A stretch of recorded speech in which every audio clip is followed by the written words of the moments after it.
అంధులు రంగుల ప్రపంచాన్ని ఊహల్లో చిత్రించుకునే సృజనాత్మకత నిండిన చిత్రకారులు. అంధులు చూపు లేదని చింతించకుండా తమ కాళ్లపై తాము నిలబడాలనుకునే ఆత్మస్థైర్యం నిండిన ధైర్యవంతులు. అంధులు అన్నింటా తాము ఉన్నామని నిరూపించుకోటానికి నిరంతరం శ్రమిస్తున్న కృషివలురు. జన్మతా అంధులమైనందుకు ఆ భగవంతుణ్ణి కన్న తల్లిదండ్రుల్ని తిడుతూ కూర్చోలేదు వారు. ఈ దేశం మాకేమిచ్చింది అంటూ నిరాశావాదానికి లోనవలేదు. దృష్టిలేని ఈ దేహంతో ఆధునిక టెక్నాలజీతో దద్దరిల్లిపోతున్న ఈ ప్రపంచంలో తమకంటూ ఒక స్థానాన్ని సృష్టించుకోవటానికి, తమకంటూ ఒక జీవితాన్ని ఏర్పరచుకోవటానికి, తమ కాళ్ల మీద తాము నిలబడటానికి సాయశక్తులా కృషి చేస్తున్నారు.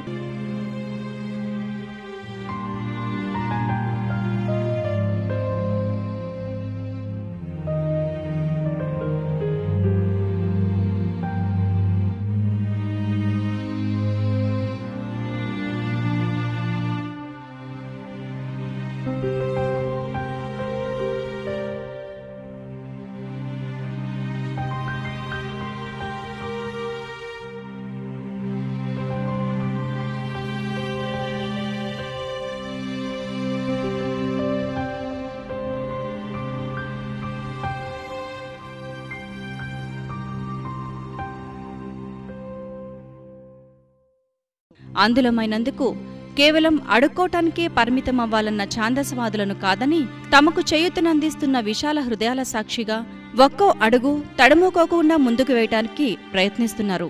వారి అడుగుల్ని ఏకం చేస్తూ, వారికి సహచరుల్ని ఏర్పరుస్తూ అంధులకు లక్ష్యం చూపించడానికి ఏర్పడింది DWAB development and welfare association of blind.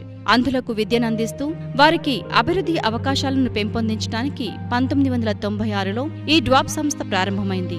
10 మందితో ప్రారంభమైన ఈ సంస్థ నేడు 150 మందికి పైగా అంధ విద్యార్థులకు ఉచిత వసతి, భోజన, విద్యా అవకాశాలను కల్పిస్తూ వితరణశీలుర సహకారంతో సురదాస్ భవన్ పేరుతో 3 అంతస్తుల స్వంత భవనాన్ని సైతం సమకూర్చుకోగలిగింది.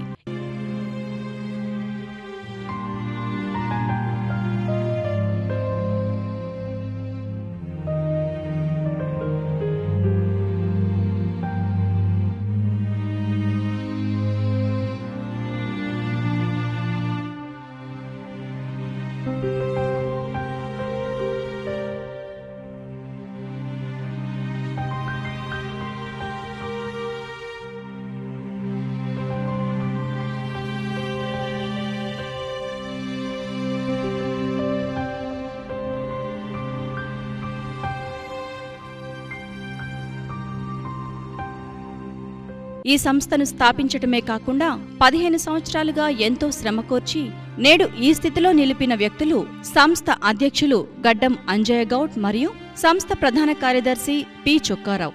వీరు కూడా జన్మతా అంధులైనప్పటికీ తమ ద్వారా మరికొంతమంది అంధులు విద్యావంతులు కావాలనే సత్సంకల్పంతో సురదాస్ భవన్ను దేశంలోనే ఒక ప్రతిష్టాత్మక అంధుల పాఠశాలగా నిలిపేందుకు తమ వంతు కృషి చేస్తూనే ఉన్నారు. సురదాస్ భవన్ నందు అంధుల కొరకు ప్రత్యేకంగా బ్రెయిలీ లిపిలో ఏర్పాటు చేసిన చిన్న లైబ్రరీ, కంప్యూటర్లు, సంగీతం, కరాటే, ఇతర సాంస్కృతిక అంశాలలో శిక్షణను విద్యతో పాటు అందిస్తున్నారు.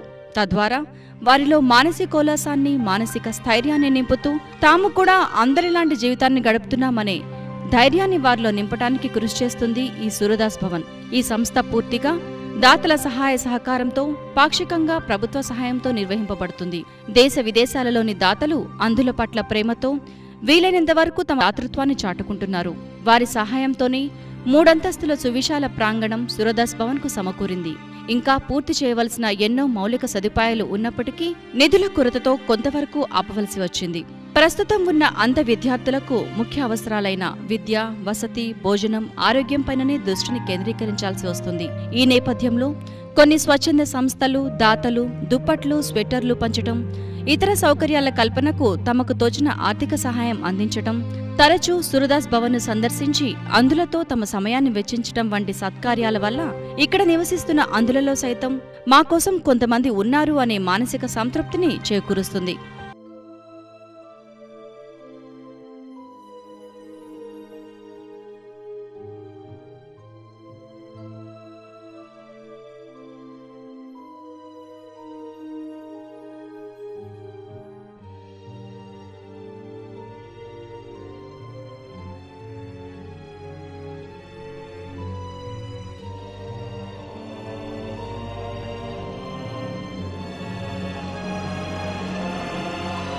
అవసరానికి మించిన ఆర్థిక వనరులు ఉన్నవారు మన నల్గొండ జిల్లాలో ఎంతో మంది ఉన్నారు.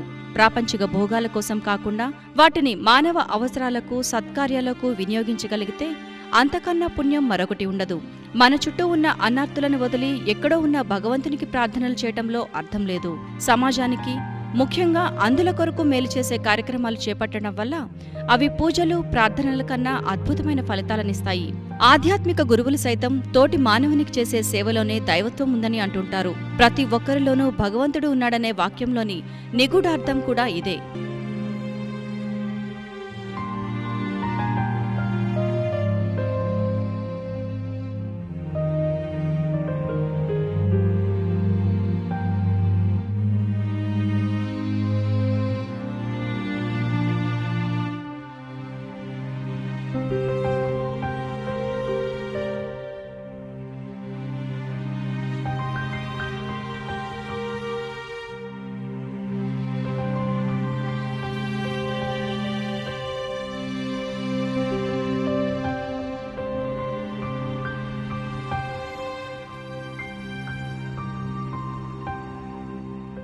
ఈ విషయంలో ఎంతో పెద్ద మనసుతో స్పందించిన ఓసిటిఎల్ ఉద్యోగులు నెలకు దాదాపు 8,000 రూపాయలను అందిస్తున్నారు. అదేవిధంగా 12th బెటాలియన్ ఉద్యోగులు సైతం నెలకు దాదాపు 2,500 రూపాయలను విరాళంగా అందజేస్తున్నారు. అదేవిధంగా జిల్లా పోలీస్ యంత్రాంగం జిల్లాలోని అందరు పోలీసుల జీతాలలో నెలకు ₹1 అందుల పాఠశాలకు విరాళంగా ప్రకటించారు. తద్వారా దాదాపు ప్రతి నెల 2,300 రూపాయలు జీవితకాలం పాటు డ్వాప్కు విరాళంగా అందుతూనే ఉంటుంది. ఈ విషయంలో సహకరించిన ఎస్పీ శ్రీ పి రాజేష్ కుమార్ గారికి సురదాస్ భవన్లోని అంధ విద్యార్థులు తమ కృతజ్ఞతలు తెలియజేశారు. ఒక్కో పోలీసు ఇచ్చింది కేవలం ₹1 మాత్రమే కాదని, కొండంత ఆత్మస్థైర్యానని వారు చెప్పారు. ఈ సందర్భంగా అప్పటి జిల్లా superintendent of police Shri Rajesh Kumar మాట్లాడుతూ, ఉన్నటువంటి సూరదాస్ భవన్లో దాదాపు 150 మంది అందుల విద్యార్థులు ఉండి శిక్ష పొందుతున్నారు. ఈ బాల్ భవన్ నుంచి దాదాపు 150 మంది గతంలో శిక్ష పొంది బయటకి వెళ్ళారు. ఇటువంటి హాస్టల్స్ మన జిల్లాకి చాలా అవసరం ఉన్నది. ఎందుకంటే చాలామంది బ్లైండ్ స్టూడెంట్స్ జిల్లాలో ఇంకా ఉన్నారు, ఇతర జిల్లాలో ఉన్నారు. వాళ్ళకి సరైన వసతి సౌకర్యం కానీ చదువు సౌకర్యం లేదు. కాబట్టి ఇటువంటి ప్రయత్నం ఏదో చొక్కారావు చేస్తున్నారు, చాలా మంచిది, చాలా గొప్ప. ఇది మనమందరూ ఇటువంటి ఎఫర్ట్స్కి సహకరించాలి, కొంత ప్రోత్సహించాలి. నల్గొండ పోలీస్ సిబ్బందులు అందరూ నెలకు ₹1 చొప్పున కంట్రిబ్యూషన్ ఇస్తున్నారు. దీనివల్ల మన దగ్గర దాదాపు 2,400 మెంబర్స్ సిబ్బందులు ఉన్నారు నల్గొండ జిల్లాలో. సో నెలకు 2,400 రూపీస్ నల్గొండ పోలీస్ కంట్రిబ్యూషన్గా ఇస్తుంది. నా రిక్వెస్ట్ ప్రజలతో ఏముందంటే, మీరు కూడా మీ స్థాయిలో ₹1 చొప్పున కూడా నెలకు ఇచ్చిన వాళ్ళకి బాగా ఉపయోగపడుతుంది. ఎంతమంది అందులో విద్యార్థులు ఉన్నారు వాళ్ళకి చాలా ఉపయోగపడుతుంది. వాళ్ళ జీవితంలో ఇంకా కొంత వెలుగు వచ్చే అవసరం ఉంటుంది. ఇదే భావాన్ని నల్గొండ జిల్లాలోని ఉన్నతాధికారులు కొందరు వెలుబుచ్చారు. అందులకు సహాయం చేయడానికి ప్రతి ఒక్కరూ ముందుకు కదిలి రావాలని పిలుపునిచ్చారు. మందితో అందుల పాఠశాల జరుగుతుంది. ఈ పాఠశాలను నేను 2-3 సార్లు విజిట్ చేయడం జరిగింది. దాంట్లో చాలా మంచి సౌకర్యాలు, వాళ్ళకి మేమేదో ప్రభుత్వ హాస్టల్లో కానీ ఎవరి దగ్గర ఉన్నట్టు భావన కలగడం లేదు. చాలా మంచిగా సౌకర్యాలు చేసి వాళ్ళ ఇంట్లో ఉన్నట్టుగా అటువంటి భావన కలిగిస్తున్నారు. మరి ప్రభుత్వం కూడా చాలా హితోతిగా ఈ స్కూల్కు సాయం చేస్తుంది. అయినప్పటికీ కూడా ఇంకా ప్రైవేట్ దాదాపు కూడా ఇటువంటి స్కూల్స్కు చాలా హితోతిగా సాయం చేసి అందులోనే భావన రాకుండా వాళ్ళు కూడా అంటే మిగతా ప్రజలందరూ కూడా మాతో పాటు ఉన్నారనే భావన కలిగిస్తే వాళ్ళ జీవితంలో చాలా వరకు మనోధైర్యాన్ని కలిగించి వాళ్ళ జీవితంలో చాలా ముందుకు పోవడానికి చాలా ఆస్కారం ఉంటుందని ఈ సందర్భంగా అందరికీ విజ్ఞప్తి చేస్తున్నాను. వారు అతని అసోసియేట్స్ అంతా కలిసి ఎంతో నిస్వార్థంగా సేవ చేస్తూ దాన్ని అంచెలంచెలుగా ఇప్పుడున్న పరిస్థితికి తీసుకొచ్చారు. ప్రస్తుతం అది 3 స్టోరీ బిల్డింగ్గా తయారై ఉన్నది. నేను కూడా పర్సనల్గా వెళ్ళి చూశాను. అక్కడ ఉన్న విద్యార్థుల కొరకు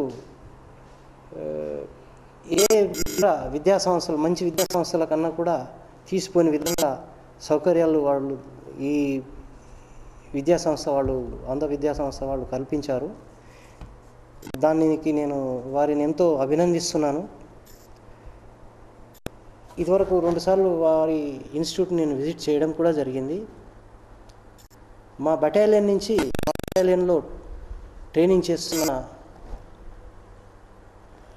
రిక్రూట్ కానిస్టేబుల్స్ కానీ లేకపోతే ఇక్కడ ఈ బటాలియన్లో పనిచేస్తున్న పోలీస్ స్టాఫ్ కానీ తమకు తోచిన విధంగా ప్రతి సంవత్సరం ఎంతో కొంత వారికి ధనరూపంగా సహాయం చేస్తూ ఉన్నారు. అట్లాగే రిక్రూట్స్ కూడా వస్తు రూపంగా ఇప్పటివరకు సహాయం చేస్తూ వచ్చారు.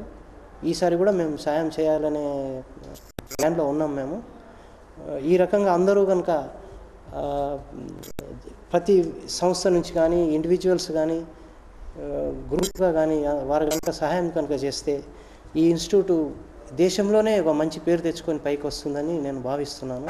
నల్గొండలో అవసరాన్ని బట్టి అవకాశాన్ని బట్టి కొందరు ఎప్పటికప్పుడు తమ విశాల హృదయాలతో స్పందిస్తున్నప్పటికీ అది తాత్కాలికంగానే తప్ప అంధ పాఠశాల నిర్వహణకు శాశ్వత పరిష్కారం లభించటం లేదు. ప్రభుత్వ సహకారం సైతం కొన్ని నెలలుగా ఆగిపోవటం సంభవించింది. ఈ నేపథ్యంలో సురదాస్ భవన్ నిర్వహణ నిర్వాహకులకు కష్టసాధ్యంగా మారింది. అంధుల కొరకు అంధుల చేత నిర్వహించబడుతున్న ఈ సంస్థ మనుషులలోని మానవీయ దృక్పథాన్ని ఆశిస్తుంది. తమకు కూడా ఈ లోకంలో బ్రతకటానికి అవసరమైన సాయం అందించమని ఆశిస్తుంది. ₹1 మొదలుకొని ఎలాంటి సాయం అందుకోవటానికైనా తాము సిద్ధమని, తమలాంటి ఎందరో అంధులకు సురదాస్ భవన్ శాశ్వత వేదిక కావాలని డ్వాబ్ సంస్థ ఆశిస్తుంది. ఈ సందర్భంగా డ్వాబ్ సంస్థ నల్గొండ శాఖ ప్రధాన కార్యదర్శి పి చొక్కారావు మాట్లాడుతూ ఒకరికి ఒకరు అనే ఆశావహ దృక్పథంతో తాము జీవిస్తున్నామన్నారు. మనుషులలోని మానవత్వమే తమ సంస్థకు పునాదని అన్నారు. మాది అంధుల చేత అంధుల కొరకు నిర్వహించబడుతున్న డెవలప్మెంట్ అండ్ వెల్ఫేర్ అసోసియేషన్ స్వచ్ఛంద సంస్థచే నల్గొండ అంధుల పాఠశాల నిర్వహించబడుతున్నది. రాష్ట్రంలోనే ఏకైక పెద్ద సంస్థ ఇది. మాకు సకల సౌకర్యాలు కలిగి ఉన్నాము. రోజు వారి తరచు వచ్చే ఖర్చులు మాత్రమే మేము ప్రభుత్వం నుంచి కానీ ప్రజల నుంచి కానీ ఆశిస్తూ ఉన్నాం. ఇందులో 150 మంది పిల్లలు చదువుకుంటూ ఉన్నారు. గతంలో 150 మంది బాలబాలికలను పై చదువుల కొరకు పంపించాము, ఉన్నత తరగతుల కొరకు. రోజుకు మినిమం 15,000 ఖర్చు వస్తుంది. కావున ఇప్పుడు మాకు సహాయం చేసిన దాతలందరికీ ధన్యవాదాలు తెలియజేస్తూ మరి ఒకసారి అందరినీ పోలీస్ శాఖ, OCTL తర్వాత ఇటువంటి వారిని ఆదర్శంగా తీసుకొని ప్రతి ఒక్కరు స్వశక్తి మీద జీవించే ప్రతి ఒక్కరి నుంచి స్వశక్తి మీద జీవించాలని ఆకాంక్షించే వారందరూ కూడా దీనికి విరాళాలు ఇచ్చి అందులందరినీ కూడా సకలాంగులతో పాటు సమాన అవకాశాలు కల్పించి స్వశక్తి మీద చేయాలన్నదే మా లక్ష్యం. కావున మేము సహృదయంతో మమ్మల్ని అర్థం చేసుకొని ఎవరి మీద ఆధారపడకుండా కనీసం 18 ఏళ్ళు వచ్చిన యువకులందరూ కూడా ఇతరులకు ఉపయోగపడే విధంగా తయారు చేసేదే మా నల్గొండ అంధుల పాఠశాల. కావున మంచి మనసుతోటి సహృదయంతో మీరు మా www.helpline.org చూసి కానీ లేదా మా సంస్థను స్వయంగా సందర్శించి కానీ తప్పనిసరిగా మినిమం ఒక నెలకు ఒక ₹10 120 సంవత్సరానికి లేదా మ్యారేజ్ డేలు జరుపుకోండి, మా దగ్గర బర్త్డేలు జరుపుకోండి, పిల్లల మధ్య కలిసి ఒక ఇది చేయండి, లేదా ఉచితంగా వచ్చి ఏ రకమైన పాఠాలు నేర్పొచ్చు. కాబట్టి ఈ రకంగా సాయం చేసినట్టయితే ఎవరు నిరక్షరాస్యులు నిరుద్యోగులు ఉండకుండా చూడాలనే సంకల్పంతో మేము పనిచేస్తున్నాం. కాబట్టి దయచేసి మంచి మనసుతోని మంచి సహృదయంతో మా స్వచ్ఛంద సంస్థను కూడా ఒక దేవాలయంగా భావిస్తారని ఆకాంక్షిస్తున్నాను. ఎంతో మంది పెద్దలు, అధికారులు, రాజకీయ నాయకులు, వివిధ సంస్థల ప్రజలు, వివిధ సంస్థల ప్రతినిధులు, ప్రవాస భారతీయులు నాటి నుండి నేటి వరకు సురదాస్ భవన్ను సందర్శించి తమ సహకారాన్ని అందించారు. వారందరికీ డ్వాబ్ ముక్లిత హస్తాలతో తన కృతజ్ఞతలు తెలుపుతోంది. అంధుల సంక్షేమానికై కృషి చేసిన ప్రతి ఒక్క వ్యక్తికి డ్వాబ్ పేరుపేరున కృతజ్ఞతలు తెలుపుతూ శిరస్సు ఉంచి ధన్యవాదాలు తెలుపుతుంది. అంతేకాదు నల్గొండ జిల్లా వ్యాప్తంగా 6 నుండి 16 సంవత్సరాల లోపు అంధ బాలబాలికలను సూరదాస్ భవన్లో చేర్పించవలసిందిగా విజ్ఞప్తి చేస్తుంది. తద్వారా అంధులకు ఉచిత వసతి భోజన సదుపాయాలు కల్పించడంతో పాటు వారికి విద్యాబుద్ధులు నేర్పించే నైతిక బాధ్యతను స్వీకరిస్తామని అంధుల చేత అంధుల కొరకు నడపబడుతున్న డ్వా ప్రమాణం చేస్తుంది. సూరదాస్ భవన్ను సందర్శించడానికి, చేతనైనంత సాయం అందించడానికి మానవత్వం ఉన్న ప్రతి ఒక్కరూ ముందుకు రావాలని విజ్ఞప్తి చేస్తూ మీరు అందించే చిరు సాయం కూడా అంధుల జీవితాలలో వెలుగు నింపడానికి ఉపయోగపడుతుందని తెలియజేస్తున్నాం.